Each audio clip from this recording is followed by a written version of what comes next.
Welcome to part 2 of building a keynote, following the journey that I went through to build a new keynote recently for the Professional Speaking Association Annual Summit. Yesterday, so this is a series of very quick, short tips. Yesterday's top tip was establish a goal, and today's, I can give you this tip in under 10 seconds, understand your audience.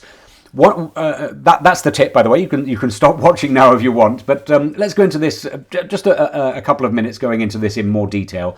One of the big mistakes I think many of us make is really not bothering to understand the audience very much, if at all. And you've all had this experience. You've all been in a presentation or been sat at a conference and you're in the audience and you're thinking, why am I listening to this? Why is this person talking? I have no idea what this is about or why this is relevant to me.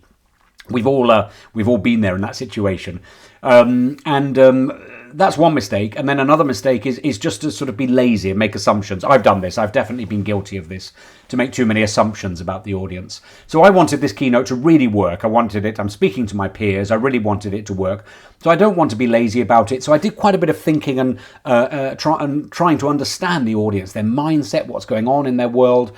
Now, in one way, this was quite easy because this is my tribe of fellow speakers. And also, I've been in that audience. I've been at previous summits, so I know what it's like sitting in the audience, looking at the stage.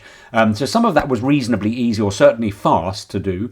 But there are a few things I really wanted to dig into deeply. And one question I found really powerful in my own presenting is to ask, what does the audience expect from me and my session?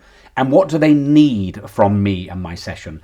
And it's really useful to ask this question, because if you only give an audience what they expect, it's likely your keynote, your presentation, it'll be fine, but it's probably going to be a bit bland, a bit vanilla. It won't be great. Whereas if you also give the audience what they need from you, and here's the dynamite, my friends, if you give them what they need, even though they didn't know they needed it, that can often make for an exciting message, sometimes a controversial or provocative message even. But it's a question really worth asking. And then I want to really dig deep into their mindset. So what's going on emotionally for them? I'm doing the opening keynote, so people in that room are going to feel introverted, they're going to feel shy. Many people will be there for the very first time. They'll be sitting next to somebody they don't know. They'll be thinking, is this a good use of my 3 days? So I want all of that information when I'm starting to build my content. What I deliberately did not do is I didn't start by opening up my laptop and firing up PowerPoint.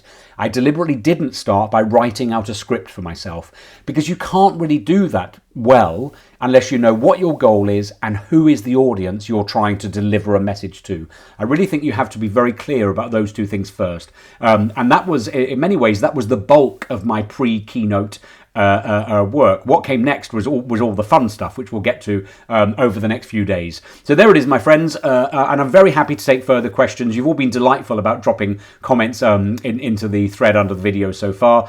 So if you've got any other questions about understanding your audience, do let me know. But that's the top tip. Get to know your audience. It will make your keynote so much better.